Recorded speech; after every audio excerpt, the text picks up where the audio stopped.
Hey everybody, welcome back to the Hip Horse. Tommy D, Johnny Lowe, Derby Talk here on the Hip Horse. We're following the Kentucky Derby Trail. Thanks for joining us. Johnny, good to have you, my friend. Yeah, man, good to be back. Another week, another video. We got some pretty exciting stuff to go over this week as well. Just to recap last week, Tommy D hit the Withers there with Risk Investment, I believe. Yeah, Johnny, pretty good yourself, huh?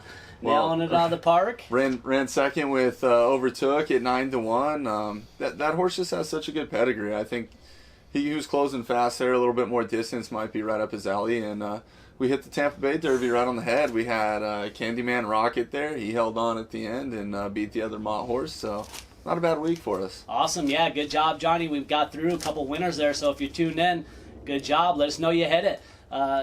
Like, subscribe, follow us along. We're on Derby Talk. We're on episode number 5 here. We're going to be looking at the pool number 3 and also the big race, the Risen Star, Johnny. This is the first big Derby race. 50 points to the winner. So the winner pretty much could get into the Derby with the win, most likely here, Johnny. It's going to be a mile and an eighth. It looks to be a good one this year. We've got a full field. I think we got a couple scratches coming, but let's get right to it. Your thoughts on the Risen Star here, grade 2? Yeah, Risen Star looks like a really nice race this year. They drew a field of 13 up in the morning, but I've heard little whispers that 12, Keep Me in Mind, he was the morning line favorite at 3-1, is going to stay in Arkansas, not run, and Defeater is going to probably look for an allowance race instead of this race.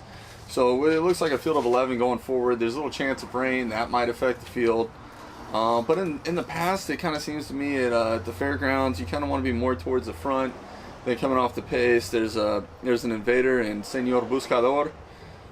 He's coming in from Remington Park off of a really impressive win. He's kind of like Silky Sullivan, just comes from out of the clouds. I think it might be against him trying that style here.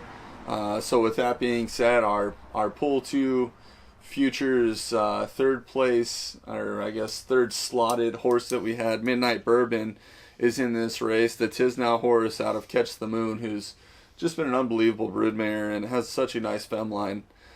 He's 6-1 right now, morning line. Talamo's going to ride him as over the one horse who's 2 for 2 in his career. So I think we're going to lean towards Midnight Bourbon. Hopefully he has a repeat of his last race where he went out to the lead and took him wire to wire. I don't know if it's going to be that easy as it was last time. The Brad Cox horse, Mandaloon, he's the one that ran third in the Lecomte against Midnight Bourbon. He's going to get blinkers on this time, and I think that he's going to probably go out there and really press the pace. I don't know if he's going to give much of a breather to Midnight Bourbon, so we'll see what happens. And the other horse, Proxy, the horse that ran second in that race, he's a horse by Tappet out of Panty Raid, if you remember throwing that horse out there. Oh, yeah. He's probably going to be up towards the front, too. Getting Johnny Velasquez on, I think, is going to give him a little boost. So those are going to be the 3 horses I really think that are going to be the contenders in that race. Senor Buscador might be running on late, but it just might be too late. I think the other horses in this race are going to really have to step up. No pedigree monsters that stick out. This Starin in My Dreams, the horse that Talamo jumped off on the rail, he's probably my 4th choice in the race with Hernandez Jr. on him. He's by Super Saver out of a Sky Mesa. Broodmare Super Saver himself won the Kentucky Derby, the sire of Run Happy. We've all seen the advertisements for Run Happy. Yeah, no Lasix. And Super Saver's sire, Maria's Mon, is the only sire to have 2 Kentucky Derby winners since the turn of the century with Monarchos and Super Saver. So I mean, the horse is working bullets. I could see him being up on the in the Superfecta. Yeah, Johnny, I mean, you hit on all the horses I like. The one I was going to throw in the mix was Starring in My Dream, Dallas Stewart and Hernandez Jr. I like the combo. I know you said Talamo's jumping off. Hernandez Jr. is still a great rider. Good to have him aboard there, the one. But I'm with you, too. Midnight Bourbon, let's go with him. Steve Asmussen, Joey Talamo. We had him third in our pool. If you've been paying attention to the last one. Steve Asmussen, I saw a little training video with him, interview, and they said he really thinks that this horse, we haven't seen the full speed out of this horse. So he really thinks there's much more in the tank for Midnight Bourbon at 6-1 right now. So I like that call, Johnny. And then Mandaloun. 9-2. Brad Cox, I keep saying his name, but he was a Clips Award winning trainer last year. He won 4 Breeders' Cup races, Johnny, just last year. This guy's a monster, yet to win a Kentucky Derby race, or to be in a Kentucky Derby race, actually. So, he's looking for it here, Johnny. So, Mandaloun, this could be his trip to get into the Derby there. So I do like all those horses that you mentioned, Mandaloun, Midnight Bourbon, and Starring in My Dreams. I think it's going to be up fast and pace. You said rain might be in the forecast, so pay attention to that. See how the races are playing, because this is going to play late in the day, Johnny. This is the last race, 13th race on the card. It's going off at 7 o'clock Eastern, a little after 7 Eastern. So do you think that will affect how the track is playing by then? It's possible. I don't know if they're going to seal it before the race, or really what's going to happen at that point. But I do know that if we keep all the contenders in the race that are set to go forward, it should be pretty good.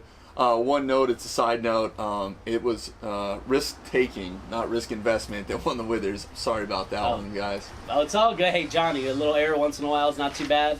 We're throwing some mix out here. Johnny throwing a lot of pedigree knowledge at you. So always digs in and does his homework here for you guys on the Hip Horse. Tommy D, Johnny Lowe, talking Kentucky Derby. We just talked about the Risen Star. Top pick, I guess. Who's going to be your top pick? I'm going to stick with Midnight Bourbon. Hopefully he moves forward. He's going to have to move forward off the last effort. He kind of had the rail trip the whole way. Proxy and Mandaloun went a little bit wide. They were kind of battling each other 1-2. He kind of snuck off, and he held off those two horses with their late charge down the stretch. Hopefully he can get the extra 16th of a mile, and with his outside post, he should be able to clear the horses inside of him, and I'm hoping he digs in and shows a little bit of heart and shows that he wants a little bit more distance. There we go. I'm with you, Johnny. Let's do it. Midnight Bourbon, top pick here on the Hip Horse here. Risen Star. A couple of the horses in the mix. Johnny mentioned Proxy. Also Mandaloun and Starring in My Dream. A couple of the horses you might want to throw in underneath. All right, let's get right to the future pools, Johnny. We talked about the last future pool. This is going to be pool number 3. The odds have changed up a little bit. Tell me what you've learned and what you see, new odds, and what you like. Yeah, so from that last pool, our top pick, Prime Factor, is now going to be horse number 24 with all of the 3-year-olds off of his third place effort. We're not really sure where he's going to end up, but 2 of the horses that we did have in there are still in the pool. Concert Tour, who's going to be our number 1 pick this week, and Midnight Bourbon, who's going to be number 2. I think in the number 3 slot, I'm gonna move up Roman Centurion. He's the horse we gave out at 11-1 that ran a really nice second place against Medina, the horse for Baffert that ran Medina Spirit, the horse that ran second for Baffert, or that won the race, that ran second to Life Is Good, who's the favorite in the Futures 3 pool morning line. One of the horses that got added in, Candyman Rocket, that was our pick for the Tampa Bay Derby. Kind of threw him out there in pool 2 as all of the horses. He wasn't in that pool. He's going to be 20-1 morning line. The Great One, who just won his maiden by 14, is going to be added at 20-1. Nova Rags at 30-1. He's going to be thrown in there as well. I think a lot of the players are about the same. The odds morning line are kind of the same as the last one, other than those horses. But my big play of the pool 3, if Concert Tour stays at 20-1, I think that's the horse that I'm chasing after. He's got a good pedigree, top and bottom, to run in the Kentucky Derby, and if he stays sound, he should be well on the trail. I think they gave him a 94 speed buyer figure for his last race, that 7 furlong race, kind of taking the path Nadal took. I look for him to move forward around 2 turns, absolutely. And Midnight Bourbon, we'll see what he's got this weekend on Saturday. And Roman Centurion, he's by Empire Maker. Empire Maker sired 2 horses, actually, that ran in the Kentucky Derby. One horse ran second, and the other horse ran second. Bodemeister and Pioneer of the Nile. Bodemeister sired Always Dreaming, who won the Kentucky Derby, and Pioneer of the Nile sired American Pharaoh, who won the Triple Crown. So the horses that Empire Makers had get to the Derby haven't been plentiful, but the ones that have made it have been quality. And underneath, Roman Centurion is out of an AP Indy mare.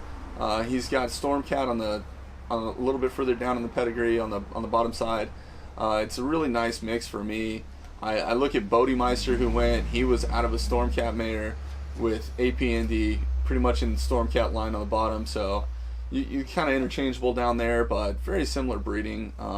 Hopefully he continues to mature and stretch out, and I look for him to be a factor in the Santa Anita Derby in the next coming months.